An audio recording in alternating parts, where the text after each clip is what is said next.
Joseph Owino jalonye weche telo bende antiere gode studio marwa e kaunti ma Nairobi kama chiegna hinya Joseph Owino twak marwa kinyi makawuoni chio nade achio maber iyudo ka wantiere itwak lakini pok wadhi mbele ahinya watu wako tudore kod limbe mar Ruto jatend piny Kenya mano imbe mar Kenya in korka kori limbe makamae inene yo machalo nade to bende maesa ma jatend piny William Ruto nego bedni lime gwengo maga imbo mar Kenya mokwongo agoyo kamano mar chopo e studio gokinyi sani. It is wacho ni sani en kare mondo mi jatelo wuotho e piny mangima ne kano chako osewuotho e pinje counties mopogore opogore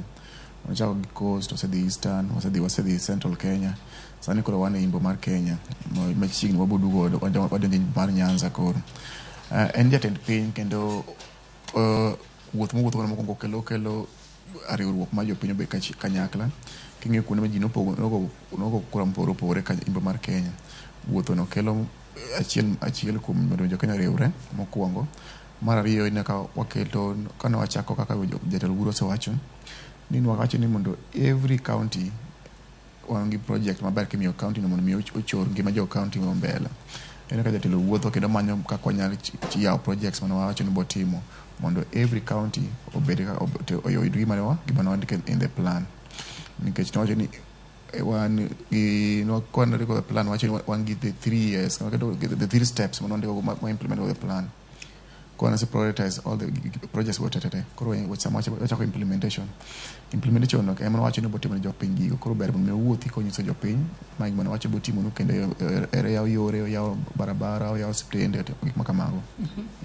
to bende koro singo makamago mana kaka iwacho ni nondik gi piny e yo makare nyaka sani wanyalo wacho nyaka sani en higa achiel nyaka jatend piny William Ruto ne chak tiyo ne jo Kenya kaka jatend piny bende nitiere singo moro amora mwanyalo siemo no setimo ne jogo mantiere imbo mar Kenya mkopogore kod mago mowacho gi sani singo mana chiko mokwongo kopori mar imbo mar Kenya wan kanyo gi pur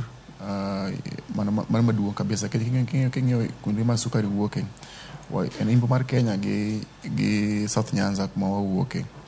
gi Nyanza partly koro nitie report mar jo sukari mano goro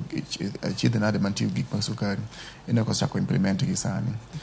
mar ariyo ko winjo ko wajeto mulo no winjo ko wacho ka wacho mar gope ang'o mantiere ma ose promise moko borgo loko kendo dog chien king'eyo gik ma apart from wach mar sukari oseyawo ne gi hospitende mago mag gik mantie kech kong'eyo the plan ne gik moko adek wach mar mbolea osemiyo jo western part western Kenya gin joma mbolea mag pur the subsidized fertilizer gin gik mang'eny mopogore opogore kata wach mana obed mana Asla Fund no Asla Fund jo seyudo piny mangima jo imbo Kenya apart from it go nitie gik mang'eny ma kwachako kwano the benefits ma jo Kenya oseyudo gi jo imbo ma Kenya